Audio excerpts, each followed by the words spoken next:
비트코인이 가격 변동이 심한 거는요, 공급 때문에 그런 게 아니라 공급 곡선은 변하지 않지 않습니까? 가격이 올라도 수요 곡선이 조금만 움직여도 공급 곡선이 가파르다 보니까 가격 변동이 심한 거거든요. 오를 때도 많이 올라가는 게 뭐냐면 공급 곡선은 가만히 있는데 수요 곡선이 올라가면은 급격하게 상승을 하거든요. 그렇기 때문에 비트코인 자체는 가격 변동성은 클 수밖에 없다.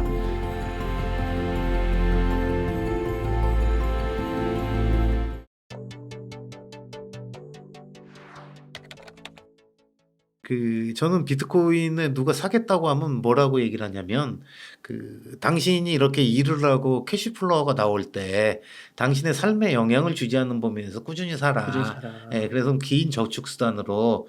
왜냐면 여기다 몰빵하지 말아라. 네. 왜 그러냐면 이게 변동성이 엄청났거든요. 80% 이상 떨어진 게 몇 번이 됩니다. 그때가 대개 그때는 어떤 일이 있으면 그런 일이 발생하냐면요.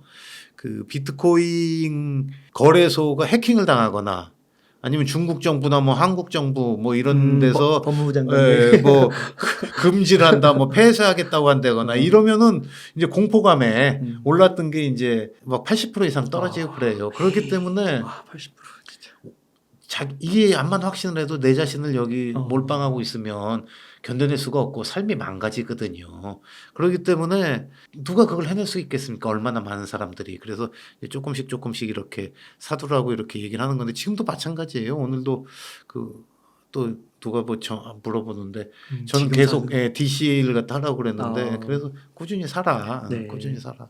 그런 얘기합니다. 그러니까 남는 돈으로 저금한다는 개념으로 이렇게 하시는 게 좋다. 이걸로 내가 한 번에 팔자를 고치려다가 정말 팔자가 비뚤어진 사람들도 있으니까 그렇지 않겠습니까? 그렇죠. 내 전 재산이라고 해서 투자해 놨는데 이게 80%가 떨어져서 내가 삶이 지장을 받으면 안 되잖아요. 네. 절대 모든 걸 어떤 데 의지하는 건 아니고 삶은 스스로 살면서 저축수단으로 하시면 좋을 것 같아요. DCA를 좀 말씀해 주셔서 그게 이제 뭐 매달이라든지 뭐 매주 매일이라든지 이렇게 나눠서 계속 사는 거잖아요.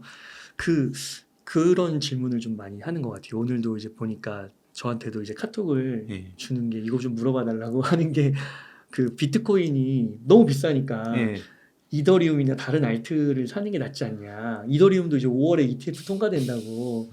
그래서 오늘 또 많이 오르는 것 같기도 하고. 그래서 비트코인에 대안을 투자하는 건 어떻게 생각하느냐. 제가 아까 말씀드릴 때 비트코인은 돈이라고 했지 않습니까? 비트코인은 이 블록체인에 보면은 트릴레마라고 있어요. 그게 뭐냐면 세 가지 우리가 딜레마 하면 뭐 이거냐 저거냐 그런 문제잖아요. 근데 비트코인의 어떤 보안과 그리고 탈중앙성 그리고 확장성, 수용이죠. 이제 이 세 가지 측면을 갖다가 봤을 때 이 세 가지를 동시에 충족시키기가 힘들다. 이렇게 얘기하는데 비트코인은 여기에 보안과 탈중앙성을 철저하게 지켜내고 있어요. 그래서 블록 사이즈도 넓히지도 않고 좀 보수적으로 그래서 비트코인이 돈이 되고 가치의 저장 수단이 된 겁니다.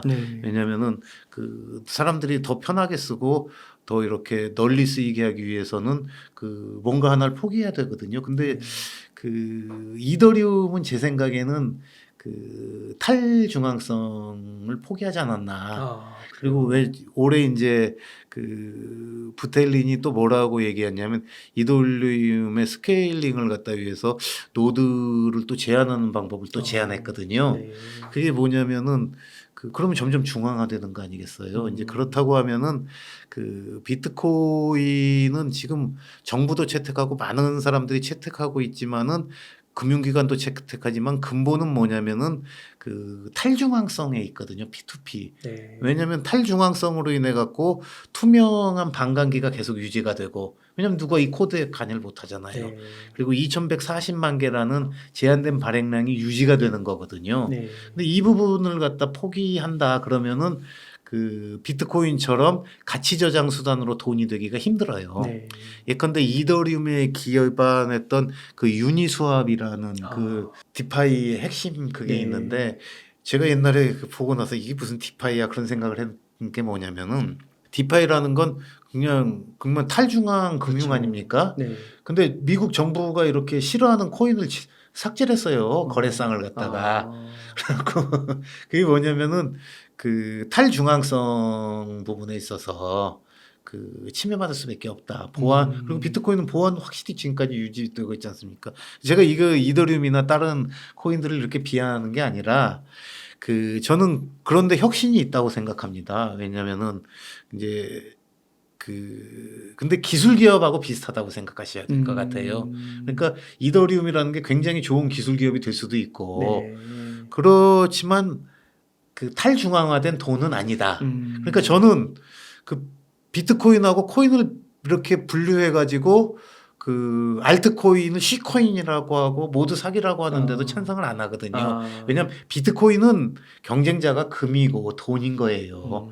그 금이고 돈이기 때문에 이 비트코인은 완벽한 돈으로서 스스로 가는 거고 다른 것들은 기술 기업의 반열로서 이렇게 봐줘야지 맞는 것 같기 때문에 그러니까 비트코인이 리스크가 있어서 알트코인에 투자한다는 거는 그거는 뭐 우리가 뭐 애들한테 엄마가 좋아 아빠가 좋아 하고 물어보는 거하고 금 살래 주식 살래 예, 그 비슷한 질문인 거예요. 그러니까 뭐냐면 포트폴리오를 할 때 그 브리지 워터 같은 경우 그 올워드 포트폴리오를 하면서 그 금도 한 5% 넣고 맞아요. 뭐 이렇게 하지 않습니까? 네. 그러니까 그거는 이제 본인의 판단인 거지 그걸 같은 반열에 놓으면 절대 안 됩니다. 진짜 코인이라는 이름이 들었다고 해서 비트코인하고 알트코인은 완전히 다른 거예요. 네. 네, 저는 그렇게 생각합니다. 와, 또 이거를 이렇게 설명해 주시는 거 처음 들은 것 같습니다. 그게 왜냐면요. 네. 그 흔히들 말할 때 테더에 대해서도 얘기를 많이 해요. 네. 근데 테더는 완전히 중앙화돼 있잖아요. 하지만 혁신이 있잖아요. 네. 뭐냐면은 테더는 비트코인은 가격 변동성 때문에 500만 원을 등록금으로 송금을 갖다 해주면 그 다음날 300만 원이 돼 있으면 안 되잖아요. 그렇죠. 근데 테더는 이러한 변동성을 갖다 줄이고 그 송금의 안정성을 유지하기 위해서 바로 수수료 없이 미국으로도 송금이 가능하잖아요. 네. 근데 뭐 비트코인하고는 게임이 안 되는 거죠. 그냥 여긴 달러하고 고정시켜 놓고 송금의 편의성을 높인 혁신을 가지고 있는 거고 그러다 보니까 테더가 지금 조만간 뭐 1,000억 달러가 된다고 하는데 계속 늘어나더라고요. 예, 계속 늘어나는데 그러면 이 테더를 이용한 그 테더사는 여기서 이득을 보잖아요. 네. 기업으로서 이득은 보는 거거든요. 그러니까 이런 식으로 사람들에게 필요한 서비스를 갖다 제공해 주는 코인들이 뭐가 있고 여기서 뭘 잘할지는 저는 모릅니다. 솔직히. 그러니까 이 부분에 대해서 없으세요? 관심 없어요. 사실 왜 그러냐면은 네. 저는 그분들이 하는 뭐 혁신에 대해서는 응원을 해요. 응원을 하지만은 비트코인도 아직 잘 모르는데 와, 너무 잘하시는 것 같은데. 어떻게 그 모든 걸 다 알 수가 있겠습니까? 그리고 굉장히 많잖아요. 네. 근데 가끔가다 이렇게 뭐 근데 아무튼 거기는 기업이고 그리고 사기꾼들도 많이 있는 데고 하지만 그런 사기가 있다고 해서 이 블록체인을 기반으로 한 어떤 새로운 시도 자체를 우리가 다 폄훼할 수는 없다. 네. 하지만 그 좋은 돈으로서 존재하는 건 비트코인 하나고 이 비트코인은 금과 달러와 경쟁하는 것이다. 네. 그러니까 와, 그렇군요. 이게 완전 다르게 봐야 되는 거군요. 그러니까 달러에 투자할까요? 이더리움에 투자할까요? 하고 믿는 거하고 비슷한 거죠. 네. 예. 그렇군요. 또 앞서서 그 변동성을 좀 얘기해 주셨는데 아까 막 비트코인도 80%씩 떨어진 게 몇 번이라고 하셨잖아요. 예. 근데 이번에 이제 ETF가 되면서 약간 제도권에 들어오면서 변동성이 좀 줄어들 수도 있다 이런 얘기가 나오더라고요. 저는 이제 비트코인이 그 지금까지 상상할 수 있었던 리스크는 다 극복했다고 봅니다. 그 아까 두 가지 리스크를 말씀드렸죠. 네. 그 첫 번째 리스크가 뭐였냐면은 거래소 해킹이나 뭐 각종 해킹. 네. 그럴 때마다 이제 비트코인이 해킹당한 줄 알았어요. 네. 그래서 비트코인이 죽는다고 생각하고 두 번째가 이제 국가에 의한 어떤 금지. 그럼 비트코인이 죽는 줄 알았거든요. 네. 근데 이게 기술적인 부분인 거예요. 근데 이제 재작년에 그 비트코인이 하락한 이유는 뭐냐면은 처음으로 맞이하는 연준의 긴축이었거든요. 그러니까 통화가 늘어나던 돈이 암만 해도 줄어들고 이자율이 오르고 그러다 보니까 그때 막 자이언트 스텝으로 막 올리고 네. 이제 비트코인도 거기에서 예외가 없었어요. 예외가 없어가지고 이제 연준의 긴축 정책으로 한번 혼났죠. 네. 그래갖고 이제 지금까지 비트코인 역사상에 있었던 어떤 대규모 하락을 불렀던 연준의 긴축 정책은 또 그 FTX 붕괴라든지 엮여가지고 그리고 저기 그 테라루나 사태라든지 이런 거하고 같이 엮였는데 또 분구하고 그러니까 여기는 근데 80%까지는 안 갔거든요. 생각해보니까 완전 최악인 것 같은데요. 예. 그러니까 그 80%까지는 안 갔어요. 세 가지가 막 같이 겹치는데도 네. 중국의 금지도 그 무렵에 한 번 또 있었고. 그러니까 이게 뭐냐면 비트코인이 이제 굉장히 내성이 강해지고 그 비트코인을 가지고 있는 분들 중에 흔들리지 않는 분들이 많이 늘어난 거거든요. 네. 그렇기 때문에 근데 이제 세 가지가 이제 FTX 파산이나 정부의 금지는 이제 기술적으로 비트코인이 죽지 않는다는 걸 알았기 때문에 네. 더 이상 큰 위험이 안 돼요. 이제 더 이상 큰 위험이 안 되고 그 이제 긴축 부분이 있는데 이 긴축이라는 거는 비트코인의 상승에 대한 제약이라든지 소규모 변동 하락을 갖다 일으킬 수 있을지 모르지만은 네. 예, 근본적인 폭락을 가져오진 않는다라고 이제 생각을 합니다. 왜냐면은 그 통화 정책은 끊임없이 긴축이 와도 이게 사이클상 네. 우상향이거든요. 통화량은 끊임없이 늘어왔어요. 네. 그렇기 때문에 물가는 항상 올라왔거든요. 그러니까 그 화폐는 그 자체로서 가치 보전 수단으로 기능을 상실한 건 이제 너무들 잘 알아요. 옛날엔 잘 몰랐는데 맞아요. 요즘엔 우리 옹달 책방에서 열심히 얘기해 주시고 이런 정보들이 너무 많기 때문에 그래가지고 그 기존 화폐 시스템에 대한 믿음과 그 속에 있는 금융 시스템에 살고 있으면서도 야, 이거 좀 뭐가 문제가 있는 거 아니야 해서 새로운 투자나 이런 걸 사람들이 다 생각하지 않습니까? 네. 예. 그렇기 때문에 그러한 식의 폭락은 이제 없다라고 뭐 단연할 수도 있을 것 같아요. 그래요. 예. 뭐 한 20-30% 정도는 뭐 주식 시장에도 있으니까. 그거는 일시적인 변동은 있을 수가 그 있죠. 예. 있을 수 있고. 왜냐하면 가격 변동이라는 게 이 수요와 공급에 의해서 네. 이루어지는데 비트코인이 가격 변동이 심한 거는요. 공급 때문에 그런 게 아니라 공급 곡선은 변하지 않지 않습니까? 그렇죠. 가격이 올라도 수요 곡선이 조금만 움직여도 공급 곡선이 가파르다 보니까 가격 변동이 심한 거거든요. 네. 오를 때도 많이 올라가는 게 뭐냐면 공급 곡선은 가만히 있는데 수요 곡선이 올라가면은 급격하게 상승을 하거든요. 네. 그렇기 때문에 그 비트코인 자체는 가격 변동성은 클 수밖에 없다. 근데 그 기관이나 이런 데서 차지해 갖고 이제 ETF까지 나오게 된다면 네. 일반 시장에서 거래되는 물량도 꽤 되고 네. 그리고 이 가치가 커질 거거든요. 네. 만일 그렇다면은 그러면은 그 잠겨 있는 큰 물량 대비는 작지만 비트코인 가격이 올라가서 이 가치가 커진다면 돈이 약간 왔다 갔다 한다고 해가지고 맞아요. 가격 변동이 심해지진 않을 거기 때문에 꽤 안정적인 투자 수단이 될 겁니다. 예. 그렇군요.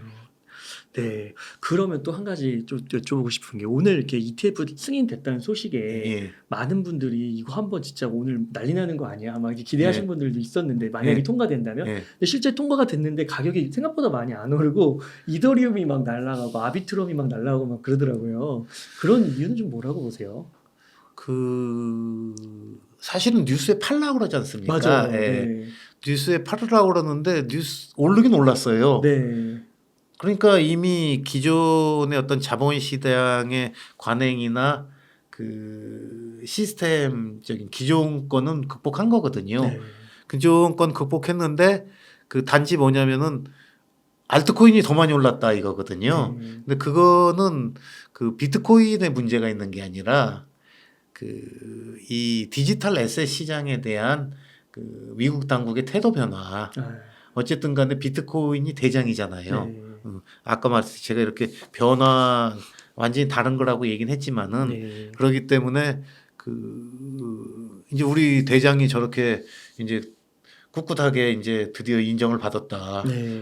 우리도 이제 따라가자. 이제 이 정도 아닐까 싶습니다. 뭐 저는 그 개별 시장의 움직임 이런 건 잘 모르지만 큰 틀에서는 큰 틀에서 보시는군요. 그런 식으로 그러니까 제도권에 이제 디지털 자산들이 이제 포함되기 시작하는 걸 비트코인이 큰 길을 열어줬으니까 이제 우리들도 그런 어떤 정부가 없앤다거나 이런 게 아니라 규제의 틀 속으로 포함될 수가 있겠다. 그러면은 규제의 틀이라는 건 두 가지예요. 뭐냐면은 인정받는다는 거하고 또 하나는 인정받게 됐을 경우에 어느 정도 수준이 있고 기술력과 그런 걸 갖춘 데는 사기성 코인들 제외해 놓고는 이제 피해도 좀 덜 볼 수가 있는 거거든요. 규제라는 건 뭐 이렇게 산업이라는 건 두 가지잖아요. 정부의 정책이라는 건 하나는 육성, 하나는 소비자 보호거든요.